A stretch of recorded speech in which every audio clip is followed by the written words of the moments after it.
My process starts with an idea, an inspiration, something that I really want to do.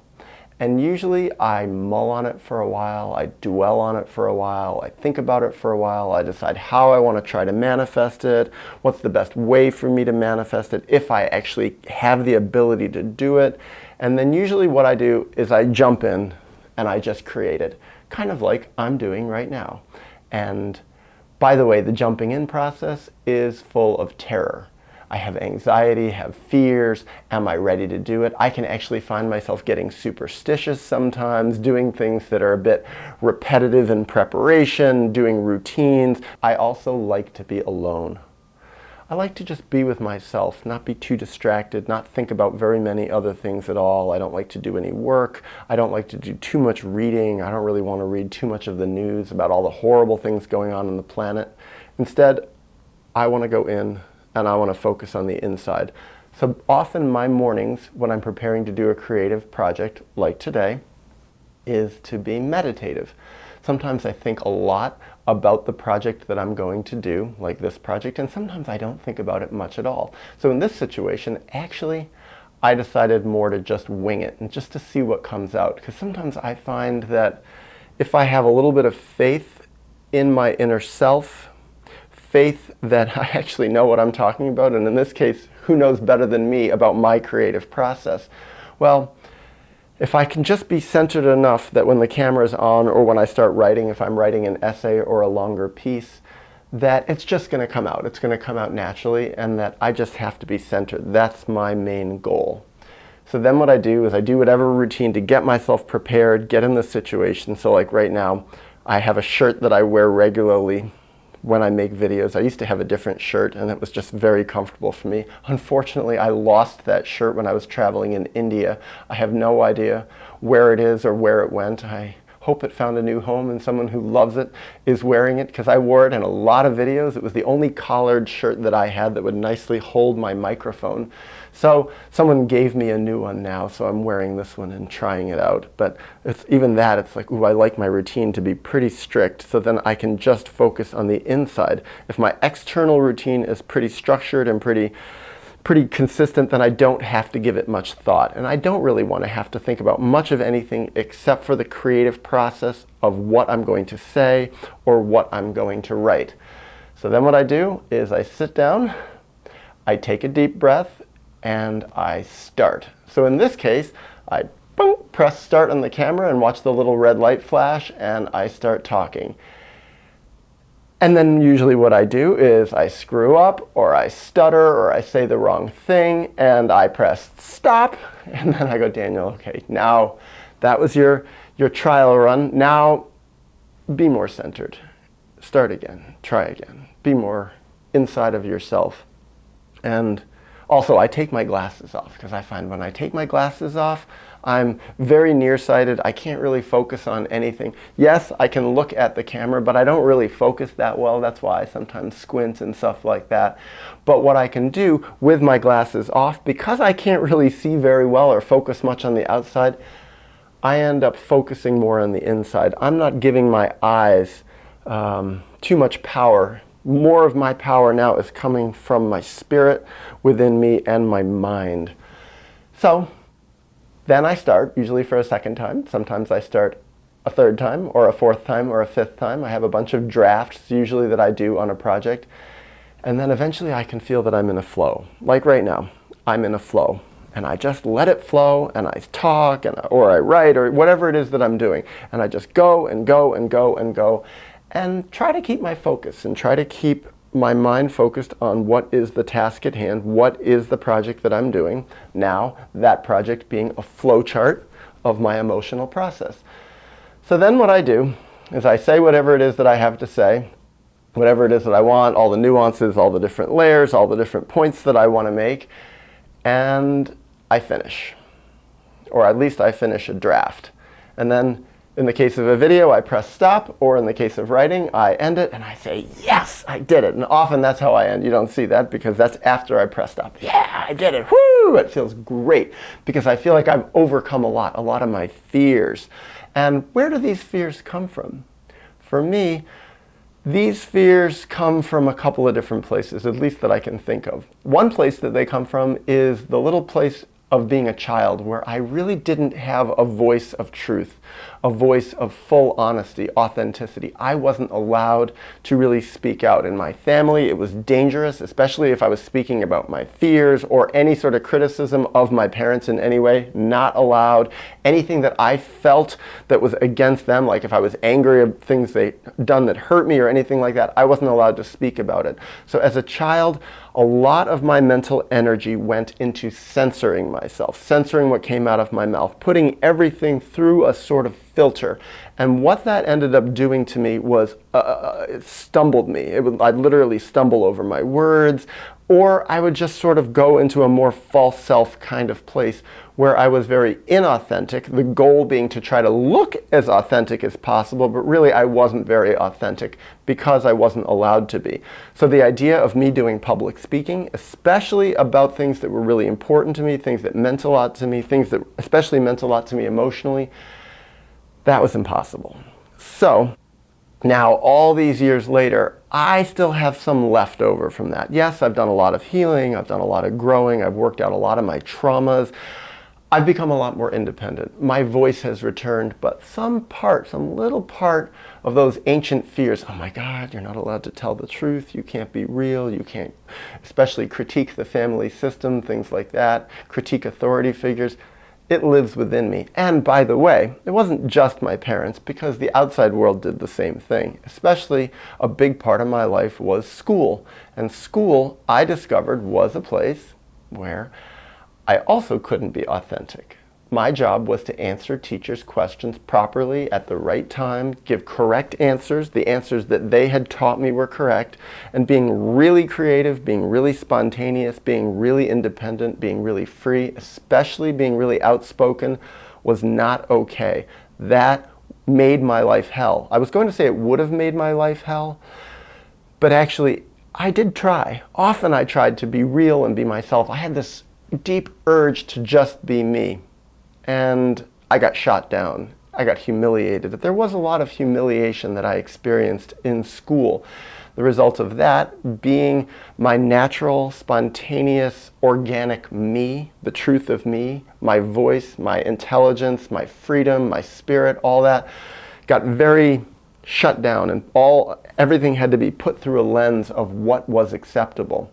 So now, all these years later, being true and being real, there's a lot of anxiety in it for me. So it's difficult to create, it's difficult to do things like this, speak out honestly, but it doesn't just end when I press stop on the video or when I end doing an essay, though it feels like such a victory when I'm actually done, because it's like, wow, I went against everything that I was taught not to do, and I was allowed to be me. I figured out how to allow myself to become independent and free and outspoken, which is what I always wanted to be as a kid. I think everybody wants to do that.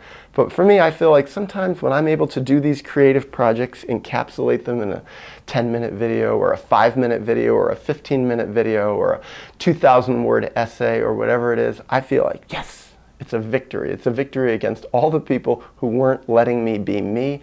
And it's a victory for truth. It's a victory for my new self, for my real honest me that I always wanted to be. However, after I'm done, then the anxiety starts creeping in. I've made a lot of videos now, and I have learned a lesson that after I record a video in the morning, like right now, what is it? It's about 9:30 in the morning, something like that. Usually I feel pretty good during the day. I feel like happy, I feel like I've accomplished something, I've lived up to my mission of being me and sharing me as much as I can, sharing the truth as I see it, and I've learned it. However, what happens is usually nearer toward the end of the day, that little voice on my shoulder starts to creep in and whisper in my ear, why did you say that? You didn't say that well, you didn't say that well enough. that wasn't correct, you're going against your parents, you're screwed up, you shouldn't say that, there are going to be negative consequences, bad things are going to happen to you. And then I usually say, oh, Daniel, that's just my childhood, that's just my unresolved childhood traumas, because there are still some of them left. I've resolved a lot, but not all. But there's still a part of me that lives on, and that little voice in my head that, that still wants me to be the good, perfect little boy that I was raised to be. Perfect meaning being shut down, dissociated, not honest, not true, not real. So I usually am able to quell that voice and know what it is and see it for what it is. It's become such a pattern that usually by the time I go to bed, I'm much more relaxed and I feel like, oh, no, I did a good job. I'm proud of what I did. And I really feel like this is what I'm meant to be doing. And I'm able to quiet the voice down. Then I go to bed. And then I have anxious sleep. It all comes back. And then it really comes back in full force. And it comes back metaphorically. It comes back in dreams. I'm being chased. I'm being followed. I'm being caught in trouble. I'm being attacked by my parents. I'm being humiliated. I'm being rejected by my family. I'm being rejected by society. Horrible things are going to happen to me. This and that and all these negative consequences. Sometimes I'm being chased by wild animals. Sometimes it's strangers that are attacking me. I don't feel safe. Blah, blah, blah, blah, blah. Dreams, dreams, dreams, dreams, dreams. I wake up sometimes anxious and my feet are shaking. This is fairly normal, especially after I record a video that really talks about painful stuff that happened to me, and especially that goes against ancient historical authority figures in my life, especially when I speak about the bad things that my parents did to me, especially when I speak about it honestly and openly and in an unadulterated way. That kicks up my fears, because when I was a child, speaking about what my authority figures, especially my parents, really were doing to me was a recipe for death for me. Now, you might say death is too strong of a word, you're alive, they wouldn't have killed you. Well, what they would have done to me, because they did do it to me and they showed me that it was well within their capacity in many different ways, my very loving parents, who in some ways were very loving, but in some ways were very unloving, they would abandon me. They would abandon me emotionally. They would reject me. They could even physically attack me like my dad did several times. Now, abandonment. Is abandonment the same as death? Well, when I was very, very little, and I rebelled against them for not being good parents in different ways, when I was a baby, when I was 1 year old, 2 years old, abandonment did equal death to me. It was terror. That emotional abandonment could have killed me. And there are psychology studies out there showing how little orphan babies in Romania, they're given all the they're given all the food and they're given all the cleanliness that babies need. However, they're not given touch, they're not given love, they're not given affection, they're not given eye contact. And what happened? All sorts of awful things happened to them. Some of them just physically outright died. Some of them became mentally retarded as a result of it. I can only imagine the other emotional problems that so many of them grew up to have, the ones that actually were somehow tough enough to survive. Not getting held, not getting loved, not getting really cared about, nurtured, having good eye contact, having consistent love in their lives. It was literally a death sentence, physically or emotionally, for so many of these orphaned, abandoned babies, even though they were given all the food they need and they were raised in very clean, pristine environments. So for me, I didn't have anything that bad, but on the spectrum, I had some of it. I was periodically abandoned emotionally, physically, in different ways. And it really affected me, and it's still inside me. So when I do a creative process, when I really express myself on paper or on video and then share it with the world or prepare to share it with the world, that ancient terror of abandonment, aka emotional death, comes back, and I do find it terrifying. Well, what happens is after I've had a night of rough sleep, I wake up the next day and I'm exhausted. I said, oh my God. I can't believe it. And usually what I say is, I reject my video. I said, I was deluded. It's not actually that good. It's not that valuable. It's not going to really help that many people. It's only going to cause me problems. Or I do something that my parents would say to me or other authority figures would say to me. You just think it's good. You know what it is? you're self-centered, you're grandiose, you're full of yourself, you think you're better than other people, blah, blah, blah, blah, blah. And as a kid, I internalized that. I believed it. I thought, oh, I must really not be a very good person. There must be something wrong with me. I think I'm special in some way. Really what it was my parents were people, even though I don't like the word narcissism, they both qualified for that. And what it was they thought they were special in ways that they really weren't. They thought they were more important, more valuable than other people. And when I did things that were actually real and spontaneous and honest expressions of me, it threatened them. And so what they did is they projected all sorts of their own bad qualities that they weren't able to acknowledge, that they denied or were dissociated from. Let's say their narcissism, their grandiosity, their inappropriate self-centeredness, they projected that onto me, even though it wasn't really true about me fundamentally. They projected it onto me and they rejected me for it.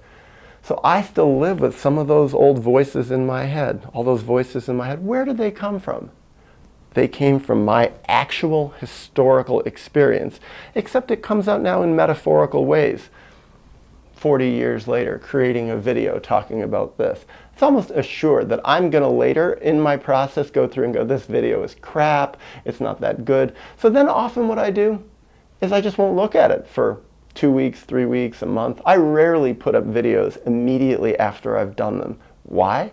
Because I'm so insecure about them, because I don't feel like, especially in the days after I record them, I don't feel objective anymore. I feel like my historical voices get kicked up. It's like, there's that saying, it's in my self-therapy book that I wrote with my friend Fred. There's a slogan that we have, when you heal, your demons dance. So for me, part of my healing process is being creative, sharing my creative process, sharing my experience, insights, whatever they might be, with the world. And as the result of doing that, this is part of my healing process, my demons, my historical demons, they dance around and they scream and they scare me. So part of how I deal with that, again, is I just let myself take a little distance from my project. Like this one, for instance. Maybe I'll put it up in 2 weeks or 3 weeks or a month or 3 months later. And then what I'll do is a while later, when I feel more objective, when I feel also in a centered place, when I feel in a self-loving place, when I feel like I'm in a more objective place, ready to honor me, but more importantly, to honor truth, I look at it and I go back and I watch it. And usually it's a pretty scary process. I'm the first one to watch my videos, and I can sometimes be very critical. And I notice sometimes if I'm too critical, I'm like, Daniel, wait. Just wait again. Sometimes I look and I say, oh, there's a piece of my hair that's out of the way. Oh, I look like such an idiot. Or the lighting is terrible. Or my shirt is all crooked and my microphone looks weird. Or there's some videos, if you watch them carefully, like I left the button open and I'm like, oh, that open button is the open door for me to project all of my historical self-hatred onto. Oh, the video's terrible. I can't put up a video that has an open button. It looks so rotten. And then I calm down. And then eventually what I do is I just sit and I try to be as objective as possible. And I try to listen to myself as if I was listening to someone else, some stranger who maybe I was just neutral about. And I try to just be as neutral and objective as possible at listening to what I was saying, to what my message is, how is my flow, how is my presentation, did I do a good job, did it make sense, did I get my message across? And then I edit it. Sometimes I take little bits out, sometimes I leave the whole thing in. Once in a rare while, I'll have a video that has a complete arc that requires no editing at all, no cuts, no jump cuts. Well, sometimes I cut out certain things, I stumble over my words. Like at the beginning of this video, so far actually it seems like this video is going surprisingly well. I'm pretty proud of it. It just seems like it's flowing nicely. But I think at the beginning I had to stumble over my words. So I'm assuming I'm going to go out and cut out that little part because I had to say it again because sometimes I do stutter a little bit. So I do that whole editorial process. And I put in a beginning, I usually put in a title, and then I'll put in some music that I've played, put it at the end and put a little end card in at the end of the video. And maybe I'll put a couple of pictures in for B-roll to make it a little bit more interesting, things that, call to mind, uh-oh, I'm going to have to do a little jump cut now because I have to burp. Now, here's the question. Thinking about this is a process video, should I leave it in? I can't believe I would potentially leave in a burp because the microphone will pick it up. Or should I hold it in? Listen, I'm getting too process oriented. Anyway, so then what I do is I finish the video, I finish recording, and then again I let it sit. And then often I have a whole other thing afterwards. Oh, sorts of terror and fear and anxiety and insecurity. Oh, it really wasn't as good as I thought it was. I was proud of it, but then I'm ashamed of myself because it's really not so good. And maybe I am grandiose for thinking it was good, blah, blah, blah, blah, blah. Then I sit on it for a little while. Then I go back and watch it again and look at it and think, well, what do I really think of it? Does it need more editing? Is it ready to go? Is it ready to go? Will it be useful to other people? Sometimes I'll show it to a friend or two and say, what do you think of this? Do you think this is good? Do you think this is objective? And sometimes they like it. Occasionally they don't. Sometimes they say, well, I don't know, it's not so good. It's not as good as some of your other ones, or it doesn't really get to a deeper point, or it's excellent. I love it. Oh, you got to put that up. And often it's like, oh, thank you. That's what I think too. Or if they say they don't like it, often it rings true to me. I kind of didn't like it that much either. Well, then it comes to like me uploading it to YouTube, creating that title, putting in some sort of description thing, and then hovering over that. Do I make it public or not? Do I make it public or not? And I get so anxious about that, and I have a lot of process over it, and then usually, once it's made it to that stage, eventually I do. And I make it public, and that's an exhilarating moment, an exciting moment, and also terrifying, because I'm like, what will the world think? What will people think? What will people, who knows how many people will watch it? What will the life of this video be? And for me, when I free something like a video or an essay, in a strange way, it immediately takes on a life of its own. Now, usually for the first few days after I release a project, it still is me. It's like as close to me as my hand or my heart or my eyes.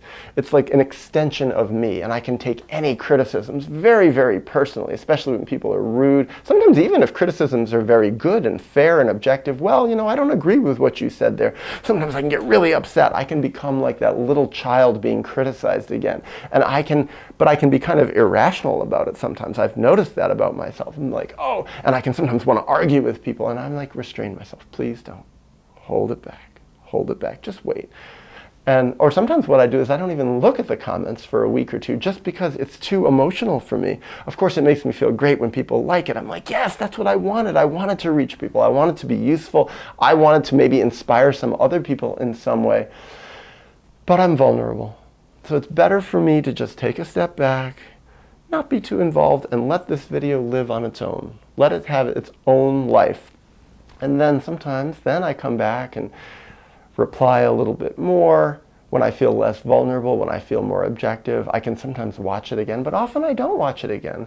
But what I've noticed is then, eventually, after a couple weeks, me, myself, Daniel, the self of me on the inside that I'm connected with, and this creation, this video or piece of writing or whatever it is, become separate from me. And I no longer so much identify it with me.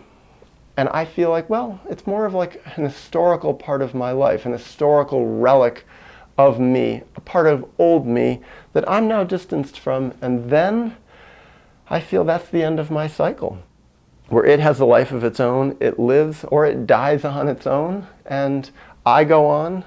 I don't identify with it so much anymore. I often don't think about it so much anymore. And I feel like it's like a footprint in the sand of life. It's just something that goes on, and it's my art. And I'm done with it, and I'm on to the next project.